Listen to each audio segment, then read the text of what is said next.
Hello everyone, कैसे हैं आप सब। अगर अभी टेक और डिजिटल में किसी कंपनी का बोलबाला और रिटर्न में धमाका चल रहा है तो वो है हैप्पीएस्ट माइंड। और आप लोगों की क्वेरी इतनी बड़ी तेजी के बाद आ रही थी कि सर इसमें क्या लग रहा है बताएं और क्या है। तो हमेशा मेरी कोशिश रहती है कंपनी से आपका रूबरू कराएं, जिससे पोर्टफोलियो में शेयर बना रहे और कभी भी जल्दबाजी करके ना बेचें और ख़राब हो तो भैया जल्दी से निकाल दें। तो मैं मुकुल अग्रवाल आपका आप ही के यूट्यूब चैनल में स्वागत करता हूं। जो भी नए लोग हो चैनल को सब्सक्राइब करें और बेल आइकॉन हिट करें। साथ में रात के 10:30 बजे का शो कभी मिस मत कीजिएगा, क्योंकि रोज़ रात में 10:30 बजे देते हैं 2 से 3 ट्रेड। नेक्स्ट डे पैसे कमाएं और भाई को दुआ में याद रखें।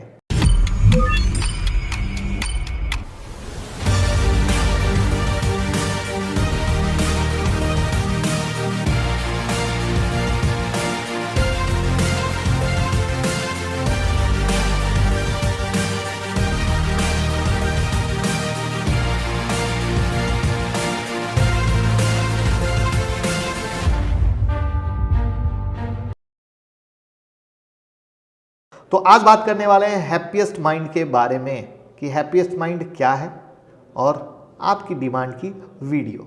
तो सबसे पहले हम बात करेंगे कंपनी प्रोफाइल के बारे में, जिससे आप कंपनी से रूबरू हो पाएं, फिर इसके फाइनेंशियल पर, फिर इसके प्राइस चार्ट पर और साथ ही इसकी पीयर एनालिसिस, जिससे जानेंगे कंपनी के फ्यूचर प्रोस्पेक्ट को। और लास्ट में बात करेंगे मैं अपनी बात, मुझे क्या लगता है चार्ट पे क्या लेवल बनते हैं, क्योंकि आपको पता है हर जो भी वीडियो बनाता हूं उसमें लेवल जरूर देता हूं। देखिए 2011 में बॉर्न डिजिटल बॉर्न अजाइल के मोटिव के साथ बेंगलुरु से इस आईटी सर्विस प्रोवाइडर कंपनी की शुरुआत होती है, जिसकी लिस्टिंग अभी बीते साल सितंबर में हुई थी। और अगर कंपनी के बिजनेस की बात करें तो ये 3 कैटेगरी में डिवाइड है और आप यहाँ स्क्रीन पर देख रहे होंगे उस 3 कैटेगरी को। जहाँ पर एक चीज़ और याद दिला दूँ कि इन्होंने हैप्पीएस्ट माइंड ने लोगों को बहुत ही हैप्पी किया था अपने आईपीओ से। वही कंपनी के अगर प्रेजेंस की बात करें तो इनकी पहुंच ग्लोबल लेवल तक है, जिसमें US, UK, Australia, Canada, middle east जैसे कुछ चुनिंदा नाम शामिल हैं, जहां ये retail, edtech, industrial, BFSI, hi-tech, engineering, R and D और ऐसे ही और भी कई सेक्टर को अपने सर्विस प्रोवाइड करते हैं।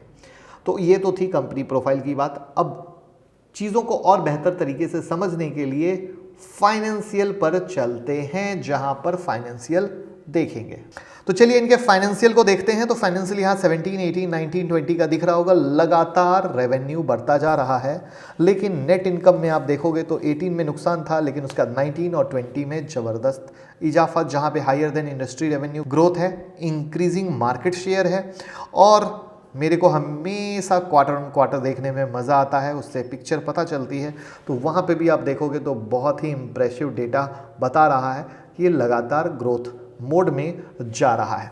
तो इनकी अगर बैलेंस शीट पे भी आते हो तो lower than industry debt to equity ratio है। ये अपने आप में अगेन बहुत ही अच्छी बात मुझे पर्सनली लगती है।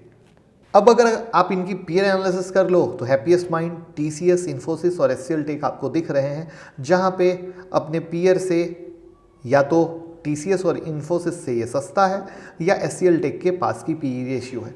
जहां पे हैप्पीएस्ट माइंड जो एक काफ़ी अच्छा ग्रोथ कर रहा है, उसमें भी एक बड़ा रीज़न इसका वैल्यूएशन का आता है। तो जैसा कि आपने देखा इनका प्रॉफिट मार्जिन भी इंक्रीज हुआ है, चीज़ें भी बेहतर हैं। और अगर ध्यान से अगर आप चीज़ों को समझें तो कंपनी का आरओई बीटा 2 सालों से इम्प्रूव हो रहा है और कंपनी के ऊपर डेट भी यहाँ कम हुआ है फिलहाल पिछले फाइनेंशियल ईयर की तुलना में।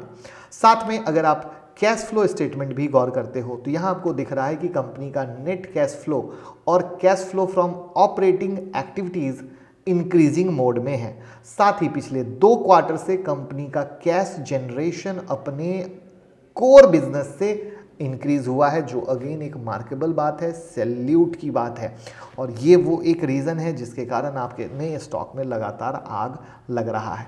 अब चलते हैं इनके प्राइस चार्ट पे। जैसा कि मैंने यहाँ पे चार्ट आपको दिख रहा है कि लगातार आग उगल रहा है। 575 का एक रेसिस्टेंस था जो मैं 10:30 PM के लाइव शो में आपसे डिस्कस किया था, और इसलिए मैं कहूँगा 10:30 PM का लाइव शो कभी मिस ना करें। साथ में टेलीग्राम ट्विटर से जुड़े रहेंगे तो ऐसी सारी अपडेट आपको मिलती रहेगी। बहुत सारे लोग फ़ायदा ले रहे हैं और आपने फ़ायदा नहीं लिया तो अभी जुड़ जाइएगा।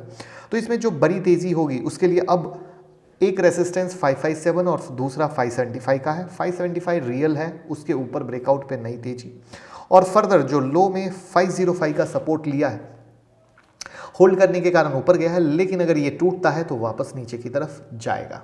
अब जैसा कि कंपनी का आईपीओ कितने का था, 165 166 के रेट से आया था, और 17 सितंबर 2000 को अपनी लिस्टिंग गेन वाले दिन ये 370 पर क्लोज हुआ था, और उसके बाद से इसमें कभी गिरावट नहीं देखी गई, तो कभी उछाल। हालांकि आप देख रहे हैं कि जो रैली हुई, और अभी तक का जो सबसे बड़ा हाई क्या 586 का, करेक्ट है। साथ ही यहाँ कंपनी के ईपीएस को अगर देखें तो वो भी काफ़ी स्ट्रांग दिखता है, जिसमें एक जो सबसे इंटरेस्टिंग सी चीज़ आपको देखनी चाहिए मुझे लगता है होल्डिंग। अब देखते हैं इनकी शेयर होल्डिंग पैटर्न, जहाँ पे आप शेयर होल्डिंग पैटर्न में देखोगे कि प्रमोटर अपनी पोजीशन को पकड़ के बैठे हैं, म्यूचुअल फंड ने मामूली सी अपनी होल्डिंग घटाई है, तो वहीं पे एफआईआई ने मामूली सी अपनी होल्डिंग बढ़ाई है, यानी ओवरऑल अपनी पोजीशन को बना के बैठे हुए हैं। अब चलते हैं हमारे नेक्स्ट सेक्शन पर, कंपनी के फ्यूचर प्रोस्पेक्ट को। तो जैसा कि हम सब जानते हैं कि किस तरीके से गवर्नमेंट हर एक चीज़ को डिजिटलाइज करने के चक्कर में है, ऐसे में हैप्पीएस्ट माइंड जैसी कंपनी का स्कोप यहाँ बहुत अच्छा खासा बढ़ जाता है। हालांकि कंपनी स्टॉक एक्सचेंज पर बहुत पुरानी नहीं है, बट जब से लिस्ट हुई है खुद के बिजनेस को एक्सपेंड करने का कोई मौका नहीं छोड़ रही है, और अपने लिस्टिंग के तुरंत बाद कंपनी ने वेरीफाई सिक्योरिटीज़ के साथ मिलकर इनोवेटिव पब्लिक की सिक्योरिटी सॉल्यूशन को कैटर करने की स्ट्रेटजी तैयार की। साथ ही workplace analytic service provide करने के लिए इन्होंने लेकसाइड सॉफ्टवेयर के साथ भी पार्टनरशिप किया।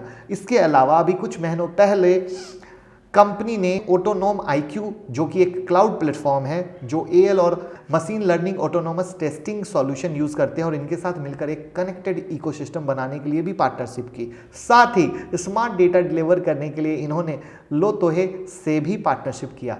इसके अलावा अभी कुछ दिन पहले अपने डिजिटल प्रेजेंस को मजबूत करने के लिए हैप्पीएस्ट माइंड ने यूएस बेस्ड पिमकॉर ग्लोबल सर्विसेज को $8.25 मिलियन में एक्वायर कर लिया। तो ओवरऑल अगर आप यहां देखें तो कंपनी अपने डिजिटल प्रेजेंस को स्ट्रेंथ करने के लिए कोई कसर नहीं छोड़ रही है। साथ ही अपने क्रिएटिव और इनोवेटिव प्लान की वजह से कंपनी लिस्टिंग के बाद कई अवार्ड्स भी जीत चुकी है, जिसमें D&I company of the year award for leading practices of talent acquisition जैसे बहुत सारे नाम। तो बॉटम लाइन क्या है, तो overall company no doubt futuristic है और फ्यूचर डिजिटल का है, और आने वाले टाइम में इसमें लॉन्ग टर्म में बहुत अच्छा स्कोप बन सकता है। साथ ही हमें ये नहीं भूलना है कि इनके कॉम्पिटिटर टीसीएस जैसे नाम शामिल हैं, और टीसीएस का आज के डेट में क्या कहना, क्योंकि सिर्फ बोलबाला है टाटा ग्रुप का, जिसके बारे में हम ऑलरेडी वीडियो बना चुके हैं कि टाटा ग्रुप के शेयर को 2030 तक मत बेचना।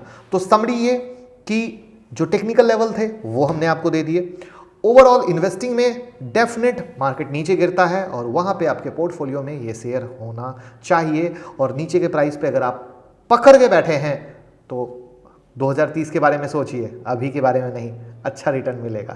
तो आई होप चीज़ें पसंद आई हो और फ़ायदा मिला हो, तो शेयर ही केयर है, और शेयर कर दीजिएगा, लाइक का बटन दबा दीजिएगा। Thank you.